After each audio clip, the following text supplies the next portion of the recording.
Heureuse d'être avec vous, téléspectateurs de Business 24 Africa, pour cet autre numéro de votre émission Business Matin spécial bourse. Voilà, nous sommes comme d'habitude avec notre consultant maison en la personne de Lodamas, qui est spécialiste des marchés financiers. Et c'est avec lui que nous allons faire le point des marchés financiers pour la semaine qui vient de passer. Voilà, chers téléspectateurs, si vous voulez avoir plus d'informations, restez avec nous. Nous reviendrons tout de suite après ce qui suit.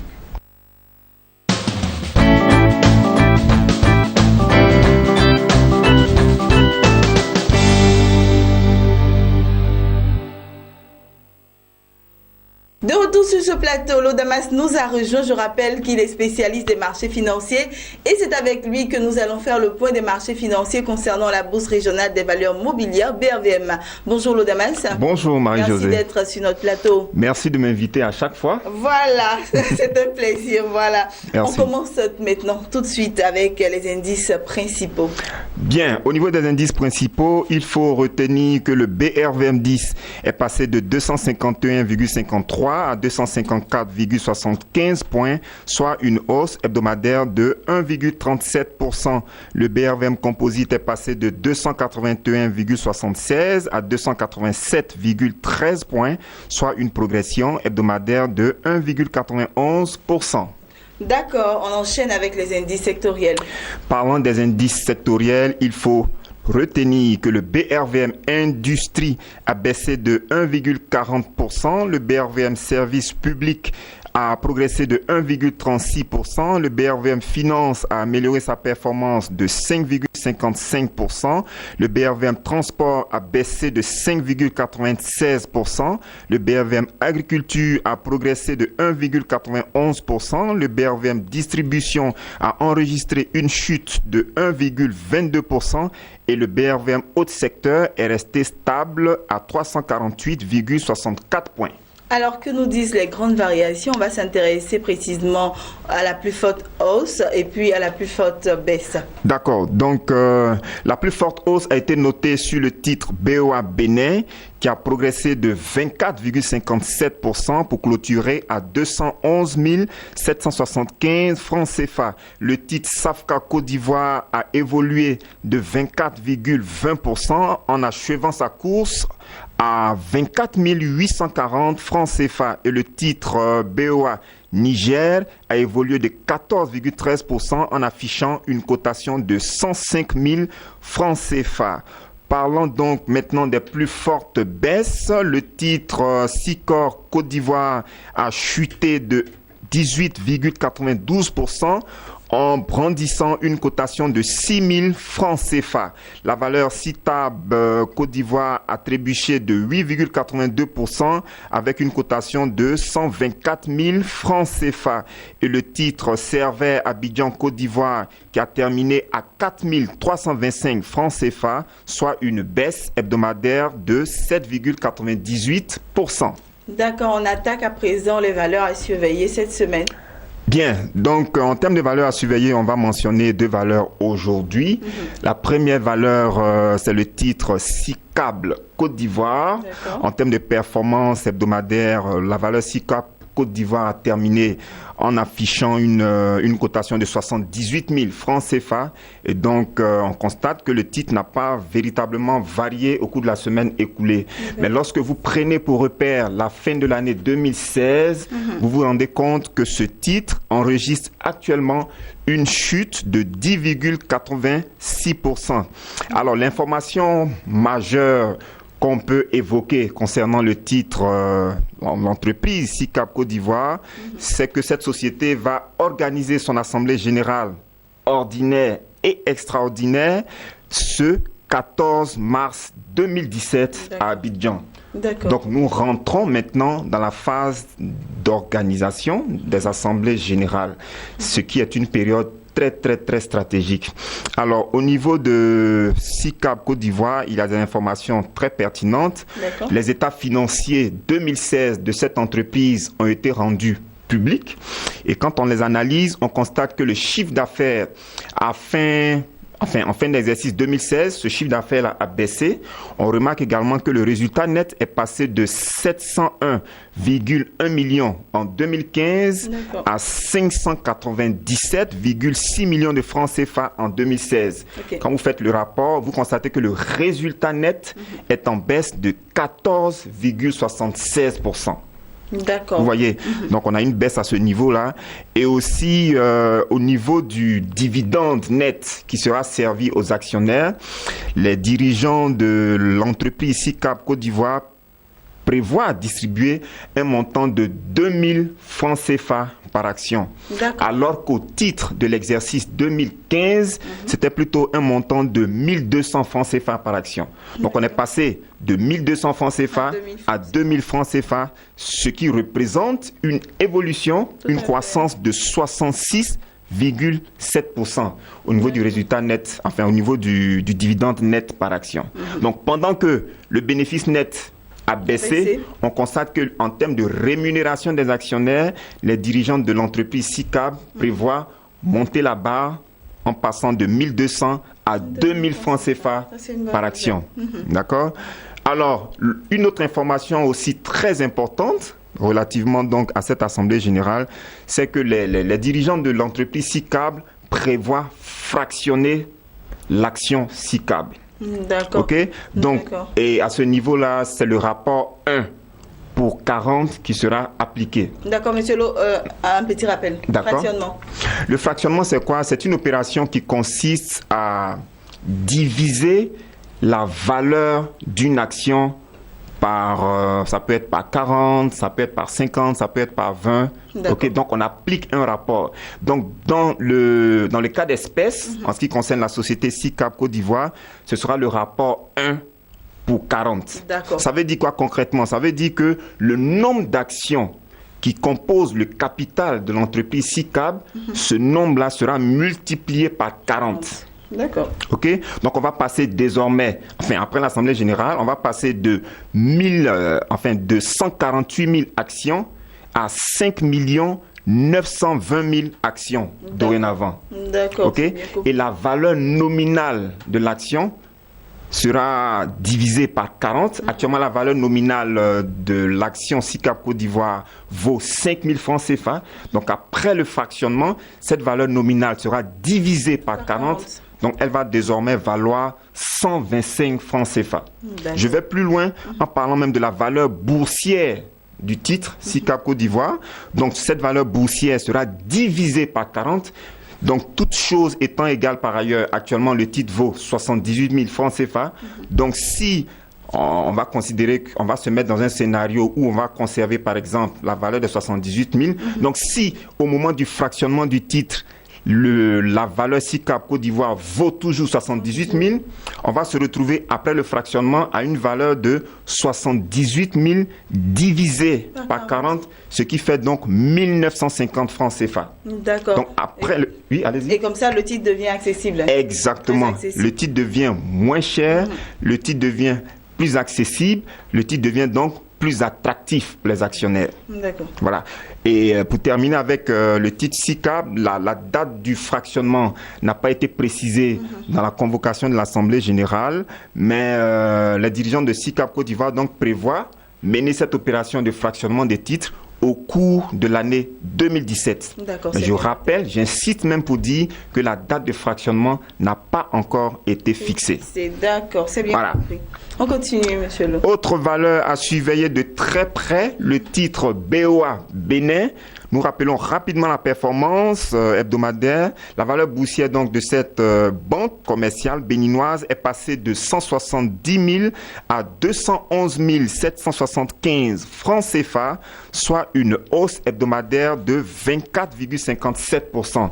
Et quand vous prenez pour repère la fin de l'année 2016, vous remarquez que ce titre BOA Bénin enregistre actuellement un taux de croissance de 26,06%. Alors, donc, BOA Bénin a fait preuve d'une forte croissance durant la semaine écoulée. Ça a été le titre le plus performant, le titre le plus volatile. Et lorsque vous analysez ce qu'on appelle les quantités résiduelles du vendredi dernier. Vous constatez donc au niveau de ce document de la BRVM que la journée a été clôturée avec en portefeuille autour de 183 demandes d'action BOA Bénin. Et en face, on n'a aucune offre. Et les 183 demandes, je le précise, ont été effectuées au prix du marché. Donc, on a terminé la semaine avec de très fortes demandes sur le titre BOA Bénin. Bonne nouvelle. Et nous pensons qu'il est fort probable que la forte accélération qu'on a constatée durant la semaine qui vient juste de s'écouler, que cette forte accélération-là donc se poursuive dans les jours à venir. D'accord, voilà. C'est bien noté, M. Lodemas. On poursuit avec le marché à l'international. D'accord, donc au niveau international, précisément au niveau du marché des matières premières, il faut retenir que l'or a progressé de 1,55% pour clôturer à 1257,63 $ l'once. Le pétrole Brent a achevé sa course en affichant 56,15 $ le baril, soit une hausse hebdomadaire de 0,97%. Et le pétrole WTI a brandi une cotation de 53,19 $ le baril, soit une progression hebdomadaire de 1,67%. D'accord. Voilà ce qui est dit par notre expert, notre spécialiste des marchés financiers. Nous osons croire que vous avez pris bonne note, chers téléspectateurs. On arrive maintenant à la rubrique Conseil Lodamas. D'accord. Et pour cela, j'ai une petite préoccupation. Allez-y. Au cours de l'année 2016, on a vu qu'il y a eu des entrées en bourse. 4 nouvelles entreprises ont fait l'entrée en bourse, n'est-ce pas? Oui. Et on attend pour 2017 l'entreprise NCA. Oui. C'est ça qui va faire son entrée en bourse, n'est-ce pas? Exact. Et lorsqu'il y a ce genre d'opération-là, lorsqu'il y a des entrées en bourse, comment les investisseurs doivent se comporter? Bien, ça c'est une problématique très intéressante. Okay. Donc effectivement, je vais confirmer votre information. Tout le marché attend l'introduction de la banque NCA Bank. C'est une banque ivoirienne, je le rappelle.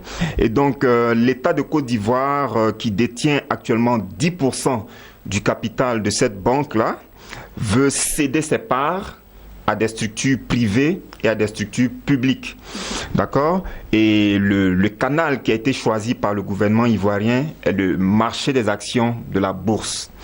Et selon les informations que nous avons eues depuis le mercredi dernier, il est fort probable que l'action NCA Bank ait une valeur de 9 000 francs CFA. Okay, lors de son introduction au niveau du marché primaire. Alors, qu'est-ce qu'il faut faire concrètement en pareille circonstance? Lorsque vous, en tant qu'investisseur, on vous dit qu'il y a une nouvelle introduction qui se prépare, qu'est-ce que vous devez faire? Je pense que c'est là votre question. C'est ça. Alors, la première des choses, on va prendre le cas de NCA pour être vraiment pratique. D'accord. Donc, vous apprenez en tant qu'investisseur que NCA Bank va très bientôt entrer en bourse. La première disposition à prendre, c'est de mener des investigations pour savoir comment NCA Bank se porte financièrement. D'accord. Est-ce que NCA Bank va bien financièrement? Ok. Quels sont les produits développés par NCA Bank? Quelles sont les forces de NCA Bank? Quelles sont les faiblesses de NCA Bank? Quelles sont les difficultés actuelles de NCA Bank? Quelles sont les difficultés que cette entreprise a eues ces dernières années? Quels sont ses succès?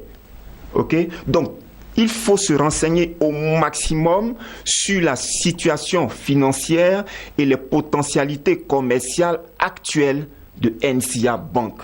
Vous pouvez passer par le personnel pour avoir ces informations. Vous pouvez passer par la presse économique et financière. Donc, à vous, en tant qu'investisseur, à vous de trouver les moyens qu'il faut, d'utiliser les canaux qu'il faut pour avoir le maximum d'informations sur NCA Bank. Parce qu'il ne faut pas se jeter comme ça sur un titre et le mettre en portefeuille. Pas du tout. Parce qu'on voit que c'est un nouveau titre qui vient d'entrer. Non, c'est pas normal. Voilà, parce que vous allez devenir actionnaire dans une entreprise.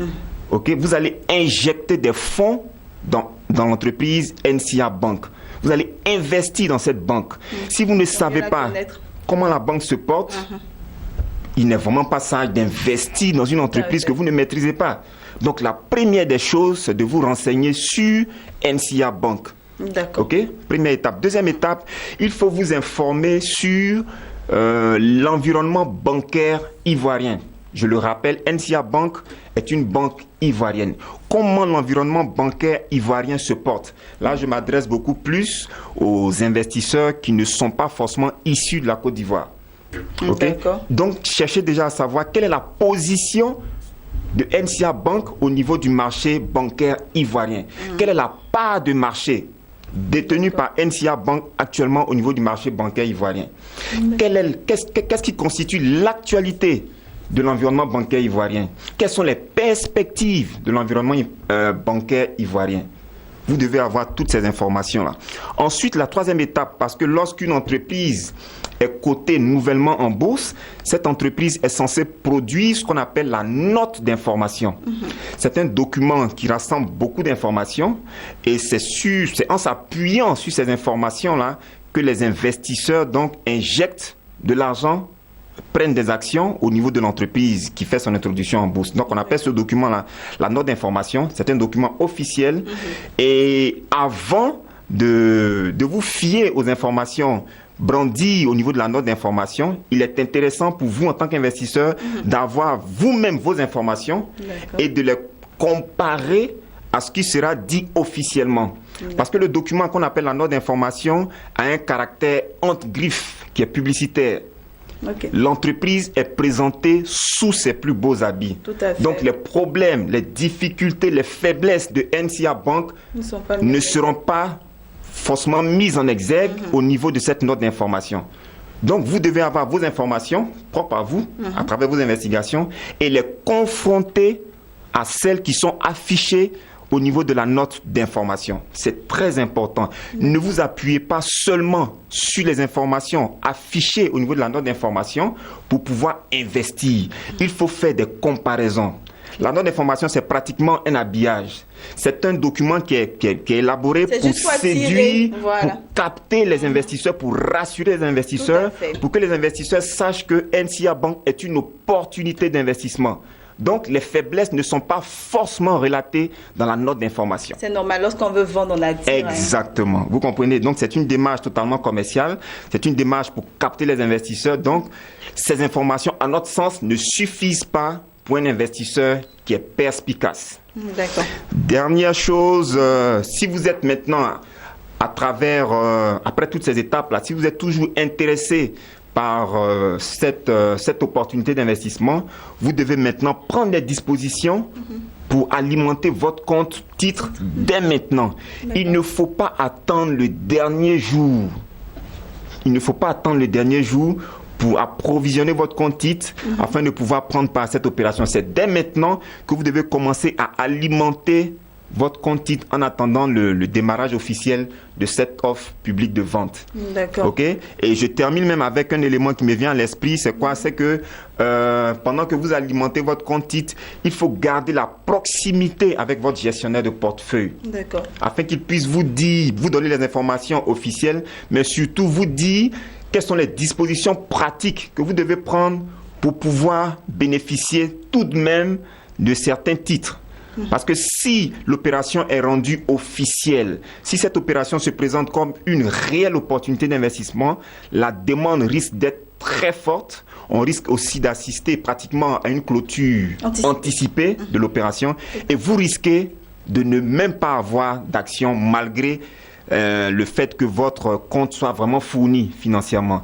Donc, il faut garder la proximité avec son gestionnaire de portefeuille et ce gestionnaire-là vous dira si vous voulez réellement avoir les titres NCA Bank, voilà ce qu'il faut faire, voilà la procédure à suivre pour que vos ordres d'achat soient pris en compte. D'accord. Donc, de façon ramassée, voilà ce que nous pouvons dire.